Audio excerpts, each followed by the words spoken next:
Ngomong dulu Clarissa. Iya, iya. Iya, aku nervous deh. Gak, sekarang jadi insya Allah.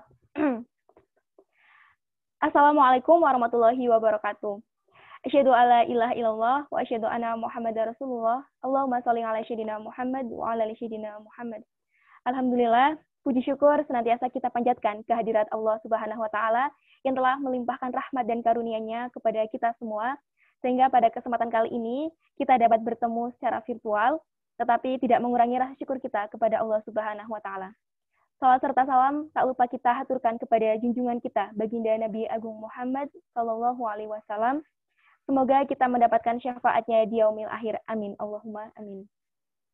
Pada kesempatan yang sangat berharga ini, izinkan saya, Clarissa Dian Putri, dengan NPM 2010301100, menuntun jalannya diskusi pada hari ini yang mengangkat tema pembelajaran di masa pandemi COVID-19. Mungkin tema ini sudah tidak asing lagi untuk kita, akan tetapi pada forum ini akan ada yang berbeda karena ada 5 sajian judul bahasan yang berbeda oleh 5 pembicara yang luar biasa dari kelas 1C, Program Studi Pendidikan Bahasa dan Sastra Indonesia, Universitas Tidar. Baik, untuk mempersingkat waktu, langsung saja kita masuki acara inti, yakni diskusi, karena saya juga sudah tidak sabar untuk menyimak pemaparan materi oleh para pembicara yang luar biasa. Dan untuk mengawalinya, kita akan disuguhkan materi oleh Saudari Khairunisa Intan Santoso, NPM 2010301110 dengan judul Membedah Kendala Pembelajaran di Masa Pandemi COVID-19. Untuk Saudari Khairunisa Intan Santoso, waktu kami persilahkan. Terima kasih untuk moderator Mbak Clarissa. Di sini saya Harunisa Intan Santoso akan menyampaikan materi berupa kendala pembelajaran daring saat COVID-19. Bisa Mas Yuda untuk slide screen? Ya, kendala daring saat pandemi COVID-19. Berawal dari negara tetangga, pandemi COVID-19 ini sampai ke Indonesia. COVID-19 sangat cepat sekali menyebar. Angka kematian di beberapa daerah meningkat. Rumah sakit sangat kewalahan, belum lagi dengan keterbatasan alat dan fasilitas untuk menampung pasien. Tenaga medis berjatuhan karena mereka juga ikut terpapar COVID-19. Dokter dan perawat sangat dibutuhkan. Pemerintah pun membuat beberapa peraturan untuk memutus rantai COVID-19 ini. Di antaranya, semua aktivitas dibatasi, harus memakai masker, jaga jarak minimal 1 meter, dan masih banyak lagi. Dampak dari penyebaran virus ini sangat banyak, terutama di bidang ekonomi.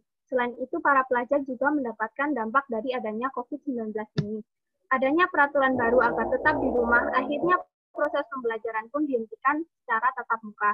Maka dari itu, pemerintah menggunakan media daring untuk melaksanakan proses pembelajaran. Media daring merupakan singkatan dari dalam jaringan. Dalam konteks ini, dalam jaringan merupakan jaringan online. Jaringan online merupakan suatu yang berhubungan dengan teknologi dan internet. Dengan adanya daring ini menimbulkan banyak pro dan kontra. Apabila pembelajaran dilakukan secara daring, apakah semua pelajar mempunyai alat elektronik seperti HP? Seringkali orang tua mengeluh karena anaknya yang menuntut untuk dibelikan HP, belum lagi meminta untuk dibelikan kuota. Beda masalah lagi dengan pelajar yang mempunyai HP tetapi masih jadul. Proses dari ini memang membutuhkan fasilitas yang canggih. Modal HP biasa pun tidak bisa, minimal siswa mempunyai HP Android. Selanjutnya Mas Yuda.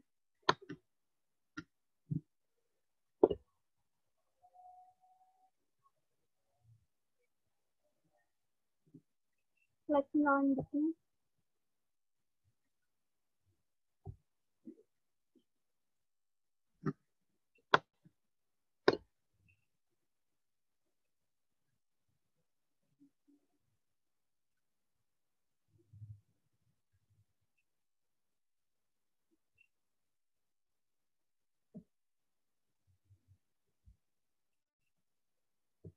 Slide selanjutnya Mas Yuda. Sudah bisa atau belum?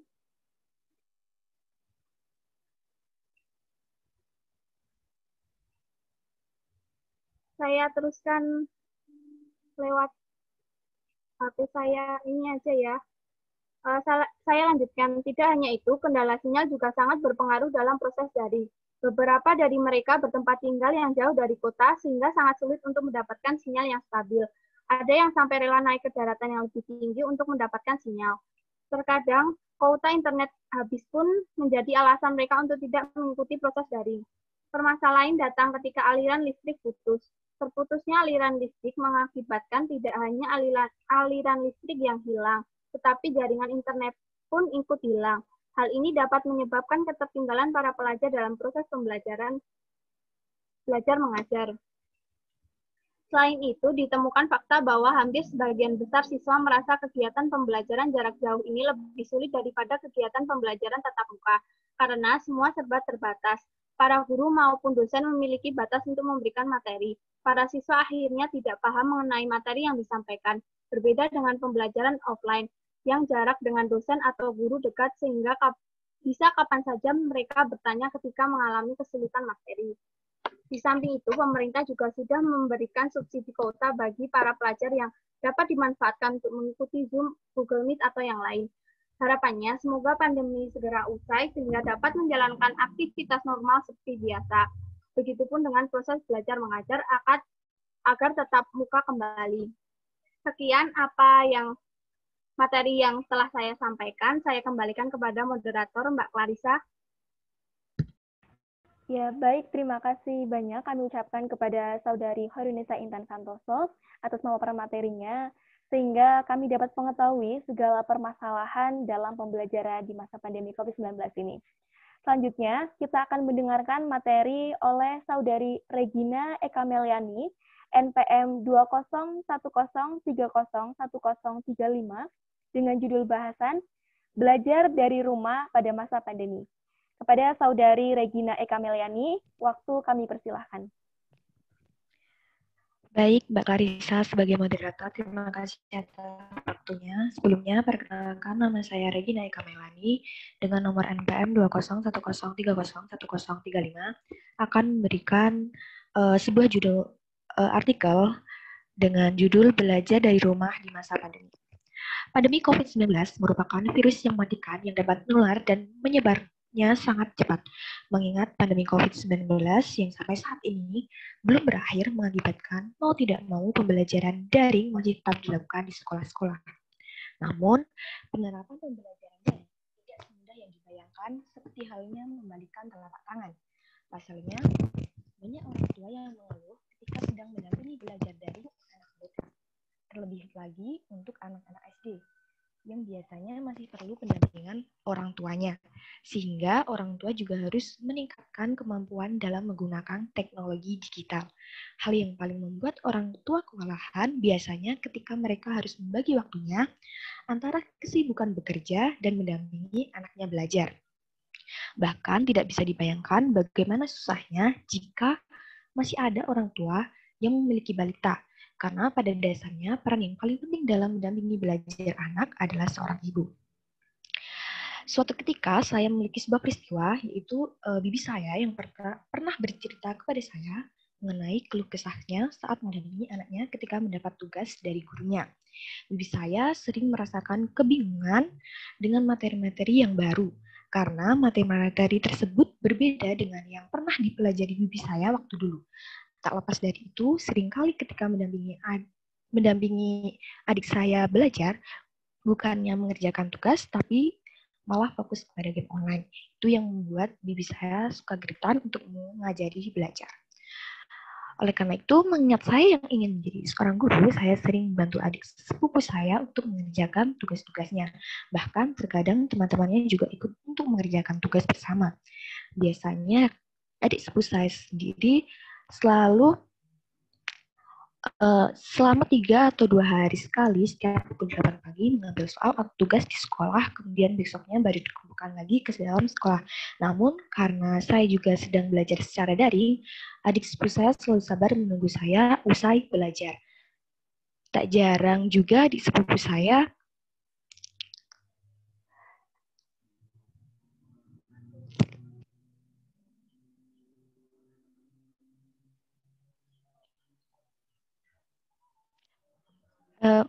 Slide selanjutnya Mas sudah?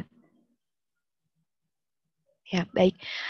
Tak jarang juga adik sepupu saya mengerjakan tugasnya terlebih dahulu, setelah itu baru dibahas bersama. Di samping itu, mengingat belajar daring mau tidak mau harus menggunakan gawai karena tidak setiap waktu anak harus mengambil tugas di sekolah. Terkadang mereka mendapat tugas dari WhatsApp group, maka dari itu seharusnya kita sebagai orang tua yang lebih dewasa perlu melakukan pengawasan karena anak-anak pada zaman sekarang sangat mahir menggunakan smartphone. Baik, sekian yang dapat saya sampaikan pada materi pagi hari ini. Saya kembalikan lagi kepada moderator. Terima kasih. Baik, terima kasih banyak atas pemaparan materinya, Saudari Regina. Selanjutnya, kita akan melanjutkan diskusi pada hari ini. Nah, untuk materi pada kali ini akan dibawakan oleh pemateri yang berbeda dari sebelumnya, karena pemateri ketiga ini adalah salah satu Arjuna Cendekianya kelas 1C, yaitu Saudara Muhammad Nurul Huda, dengan NPM 2010301098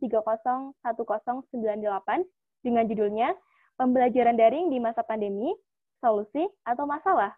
Mari kita simak bersama. Waktu kami persilahkan kepada Saudara Muhammad Nurul Huda. Ya, Assalamualaikum warahmatullahi wabarakatuh. Langsung saja, pembelajaran daring di masa pandemik, solusi atau masalah. Pandemik COVID-19 menghantam berbagai sektor di Indonesia. Tak hanya sektor ekonomi, sektor pendidikan juga mengalami perubahan besar. Kini sektor pendidikan di Indonesia mulai sistem baru yang sekaligus menimbulkan pro dan kontra di masyarakat. Menteri Pendidikan dan Kebudayaan Nadiem Makarim mengambil sejumlah kebijakan untuk menghadapi pandemi. Kebijakan tersebut diantaranya adalah penetapan belajar dari rumah atau pembelajaran daring. Penetapan pembelajar daring memenuhi pro dan kontra di masyarakat. Pada mulanya, kebijakan ini dirasa tepat di awal masa pandemik untuk melindungi para siswa dari paparan COVID-19. Namun, kegelisahan mulai timbul selaras dengan diperpanjangnya waktu pembelajaran daring. Kegelisahan pertama dirasa oleh wali murid yang merasa kerepotan dengan tugas-tugas dari pengajar. Pelajaran dirasa tidak efektif karena siswa menganggap rumah adalah tempat untuk bermain dan bersantai. Wali murid yang tidak mawas teknologi juga agak turut panik dengan pembelajaran daring yang serba digital. Kegelisahan kedua datang dari pengajar yang merasa pembelajaran daring tidak cukup efektif. Beberapa materi ajar seperti matematika, kesenian, dan olahraga tidak dapat tersampaikan dengan baik. Pengajar juga belum memiliki pengalaman dan bekal cukup dengan sistem pembelajaran daring, sehingga cara dan media pengajar masih cenderung relatif dan kurang inovatif. Biaya internet yang membengkak juga digelisahkan. Terlebih subsidi internet dari pihak sekolah nihil. Tak lupa para siswa, khususnya mahasiswa, juga mengeluh sistem pembelajaran daring. Banyak mahasiswa yang harus menunda penelitian mereka karena tidak bisa mengambil data di lapangan. Konsultasi tugas akhir pun terlambat, akibatnya target lulus terancam tertunda. Lantas apa jawaban pemerintah atas berbagai kegelisahan tersebut? Sampai saat ini, Nadiem Makarim tetap melakukan sistem pembelajaran daring sampai akhir Desember 2020 dan tatap muka diperbolehkan awal Januari 2021. Kemendikbud juga telah mengalokasikan dana sebesar 8,9 triliun untuk subsidi kuota internet dan tunjangan profesi pendidik. Mungkin itu dari saya, kurang lebihnya mohon maaf, saya kembalikan ke moderator. Baik, terima kasih banyak pada Saudara Muhammad Nurul Huda atas pemaparan materinya, sehingga kita dapat mendapat jawaban atas pertanyaan yang sering sekali berkecamuk dalam pikiran kita. Selanjutnya, mari kita simak bersama materi dengan judul Dampak Negatif Pembelajaran Jarak Jauh oleh Saudari Indah Nur Yulianingsih dengan NPM 201030101033. Waktu kami persilahkan.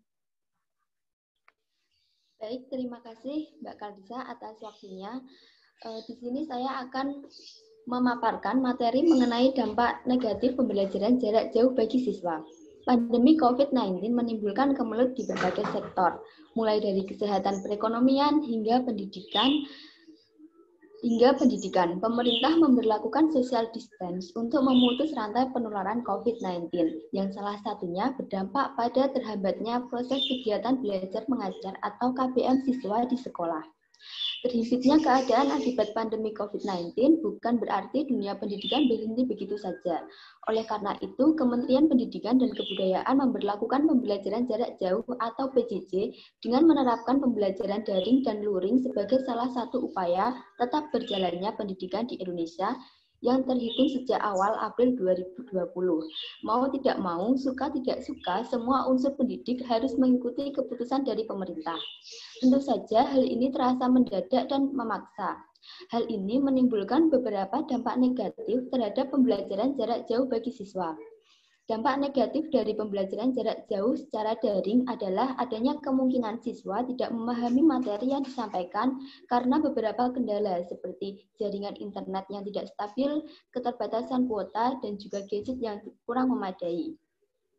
Dampak negatif dari pembelajaran jarak jauh secara luring diantaranya adalah yang pertama, guru tidak bisa mengontrol mana siswa yang serius dan bukan, karena semua pengerjaan tugas dilakukan tanpa pengawasan dari guru.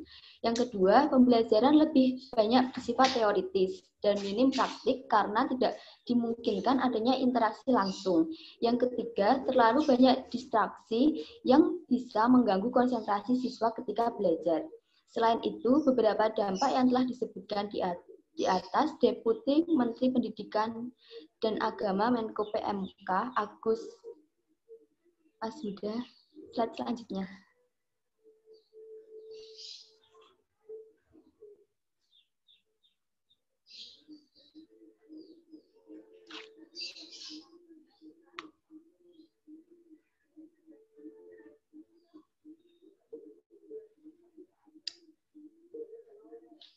Slide selanjutnya, Mas Huda. Ini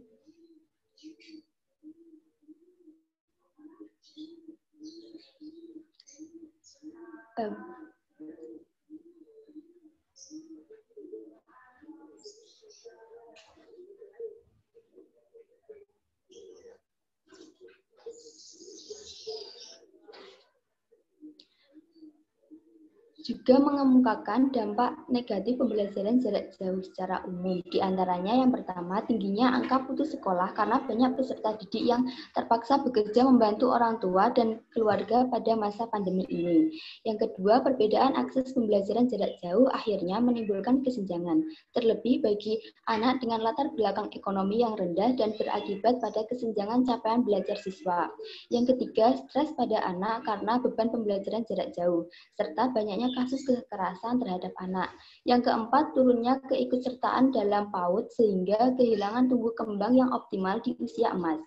Staf Subbagian Psikologi Instalasi Rehabilitasi Mendik RSUP Sanglah dan Pasar, Lili Puspa Palupi juga menjelaskan dampak dari pembelajaran jarak jauh pada psikologis anak, diantaranya adalah rasa bosan pada anak dengan aktivitas di rumah saja dan tuntutan belajar dari rumah yang pastinya berbeda dengan di kelas.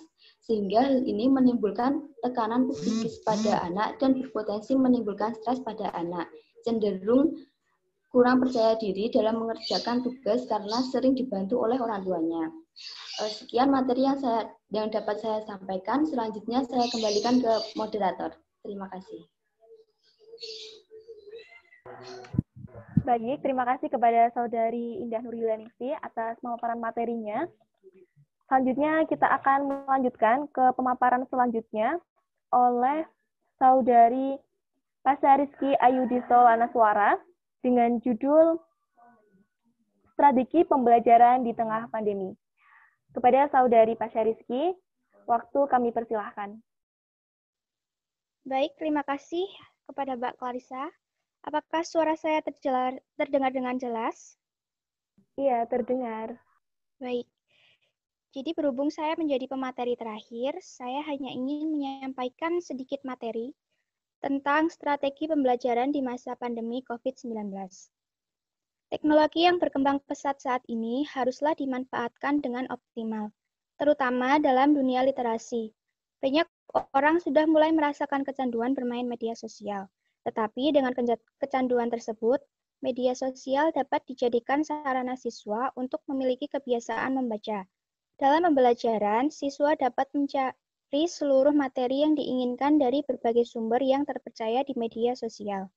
Hal itu menuntut siswa untuk membaca dengan teliti, yang artinya media sosial justru dapat meningkatkan minat literasi siswa.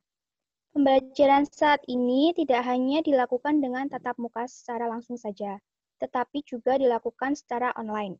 Seperti yang sedang kita lakukan saat ini, pembelajaran secara online dilakukan karena sekolah atau kampus ditutup semenjak adanya pandemi COVID, yang pada akhirnya seluruh siswa diharuskan untuk mengakses media sosial agar tidak tertinggal pembelajaran.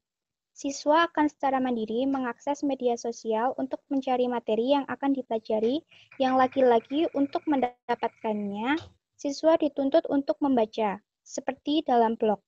Dalam blog sendiri biasanya disusun dengan berbagai tema yang bagus dan unik, sehingga dapat menarik siswa untuk membaca.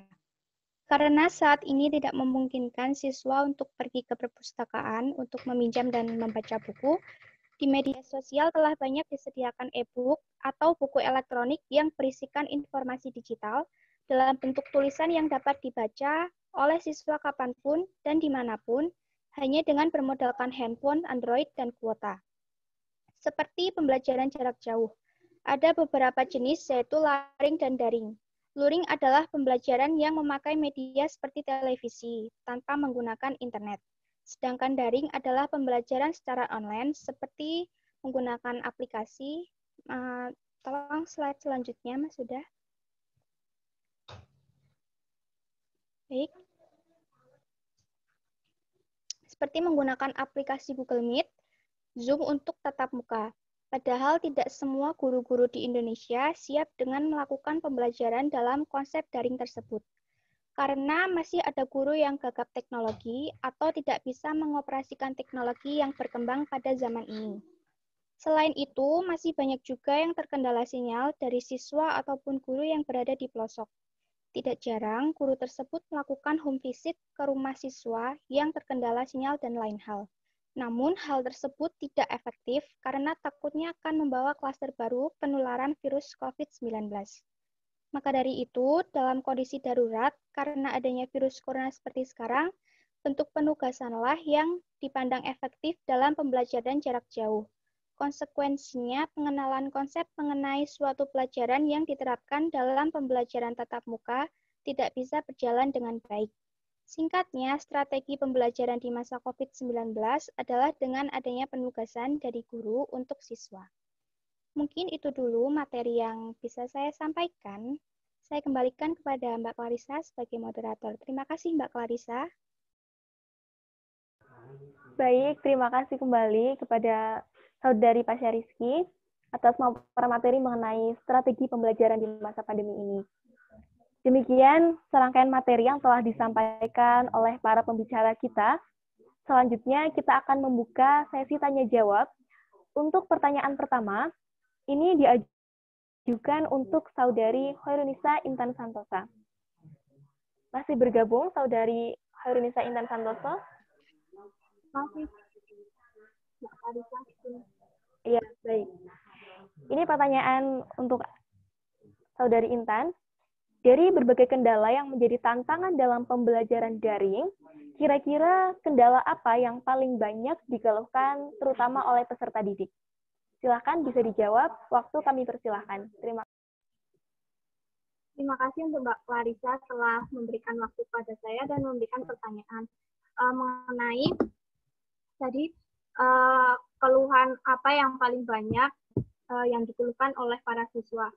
Menurut saya sendiri itu di beberapa siswa itu terdapat beberapa keluhan masing-masing ya, mungkin karena ada dari beberapa siswa yang tinggal di wilayah yang jauh dari kota, mungkin mereka lebih berkeluh kesah terhadap sinyal ya, karena kalau tinggal di suatu desa yang jauh dari kota itu membutuhkan waktu ya sinyal yang kuat.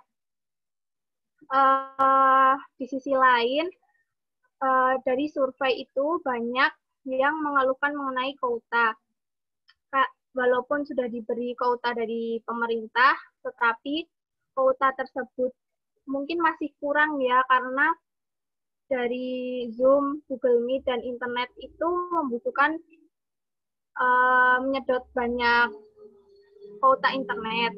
Selain itu, kendala saat mati listrik juga dapat mempengaruhi para siswa saat pembelajaran daring, karena biasanya kalau mati listrik itu mempengaruhi sinyal.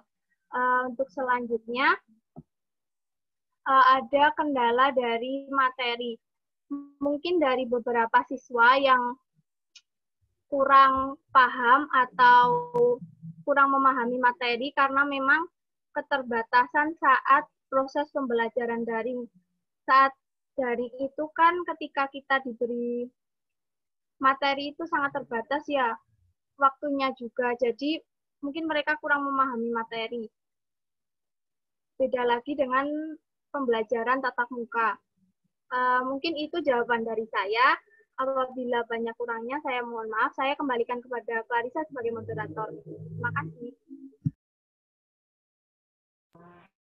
Baik, terima kasih banyak atas jawabannya, Saudari Intan. Jadi banyak sekali ya kendala yang dikeluhkan oleh peserta didik yang semestinya menjadi evaluasi untuk para pendidik bagaimana cara mengatasi berbagai kendala tersebut. Kemudian akan kita lanjutkan pertanyaan kedua. Pertanyaan kedua ini ditujukan kepada Saudari Regina. Apakah masih tersambung dengan Saudari Regina? Masih Mbak Clarissa? Iya, baik. Masih tersambung ya. Baik, ini pertanyaan untuk Saudari Regina. Bagaimana keterlibatan guru untuk tetap aktif selama pembelajaran dari rumah? Silahkan bisa dijawab. Baik, atas pertanyaan. Oke. Baik, terima kasih Clarissa atas pertanyaannya. Saya akan menjawabnya. Bagaimana cara belajar di rumah agar tetap aktif? Begitu ya Mbak Clarissa? Oke, Iya, jadi guru itu dapat memfasilitasi pembelajaran di rumah secara online, daring, itu dengan memberikan pemahaman bahwa anak tetap harus belajar di rumah untuk mencegah penularan virus corona tersebut. Jadi, agar tetap aktif dalam belajar, guru dapat memberikan sebuah rencana, persiapan, dan pelaksanaan dalam mengevaluasi proses pembelajaran jarak jauh tersebut, agar peserta didik tersebut dapat mempelajari bahan belajar yang diberikan dengan cara mengunduh, mengerjakan tugas yang telah disampaikan oleh guru. Lalu dapat dilakukan dengan diskusi dengan topik yang diberikan agar dapat berinteraksi secara bergiliran antara guru dan peserta didik agar tetap terjalin keaktifannya. Oke. Seperti itu Mbak Clarissa yang dapat saya sampaikan.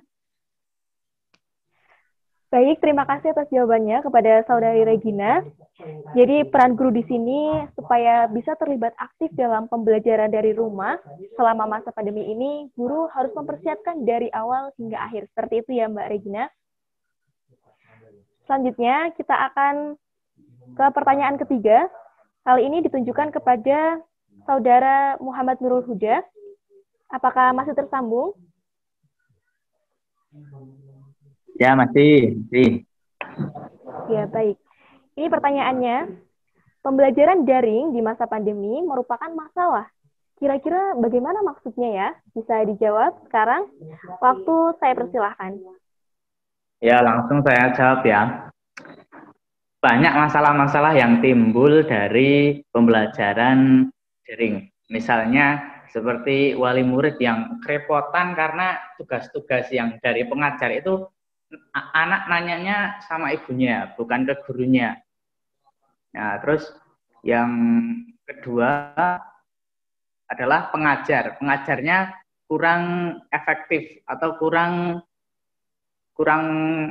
tersampaikan bahan ajarnya. Seperti pelajaran matematika, kesenian, kalau kesenian kan harus praktek, tapi kalau lihat video saja kan kurang inovatif. Serta yang ketiga yaitu selanjutnya biaya internet yang mahal. Kalau 1 bulan biasanya 50.000, sekarang bisa sampai 150.000. Mungkin itu dari saya, kurang lebihnya mohon maaf. Saya kembalikan ke Mbak Clarissa sebagai moderator. Oke, baik. Terima kasih Saudara Muhammad Nurul Huda atas jawabannya. Jadi memang banyak sekali ya masalah-masalah yang timbul dari pembelajaran daring ini. Semoga bisa menjadi bahan evaluasi untuk kita dan bisa menemukan solusi-solusi terbaik untuk masalah tersebut. Selanjutnya, ini pertanyaan keempat, yaitu untuk Saudari Indah Nuriningsih. Apakah masih tersambung, Mbak Indah? Ya, masih, Mbak Clarissa. Ya, baik. Di sini ada pertanyaan untuk Mbak Indah, yaitu mengenai paparan yang disampaikan, yaitu PJJ ya, tadi dampak negatif pembelajaran jarak jauh. Kira-kira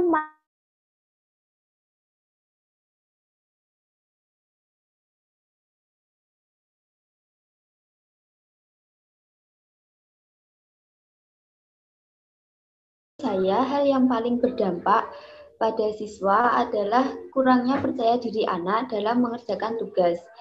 Ini karena biasanya orang tua turut andil dalam menyelesaikan tugas anaknya tanpa melibatkan anak untuk berpikir mengenai soal yang telah diberikan oleh guru.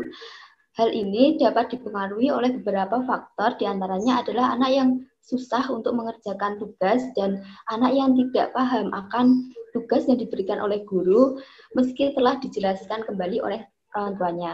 Kira-kira itu yang dapat saya sampaikan. Kurang lebihnya mohon maaf, saya kembalikan lagi ke Mbak Clarissa sebagai moderator. Terima kasih. Oke, baik. Terima kasih sekali jawabannya Mbak Indah. Selanjutnya, ya. Baik, kita masuki pertanyaan yang terakhir. Kali ini pertanyaan terakhir ditujukan kepada Saudari Pasha Rizky. Apakah masih tersambung dengan Mbak Pasha? Iya, Mbak Clarissa masih tersambung dengan saya. Apakah suara saya terdengar dengan jelas?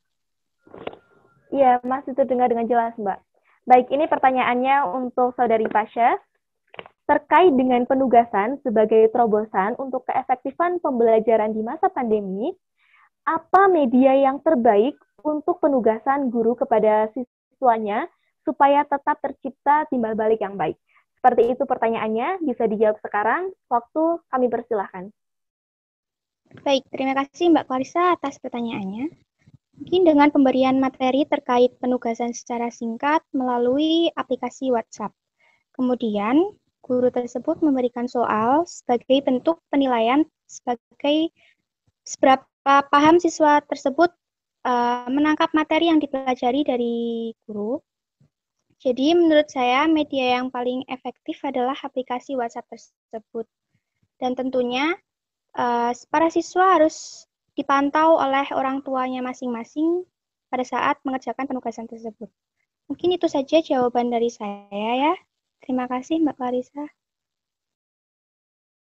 Ya, baik. Terima kasih banyak atas jawabannya, Saudari Pasha Rizky.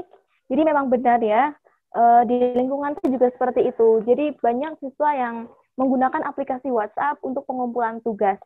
Dan benar sekali, peran orang tua itu juga sangat penting dalam kegiatan proses belajar mengajar di masa pandemi.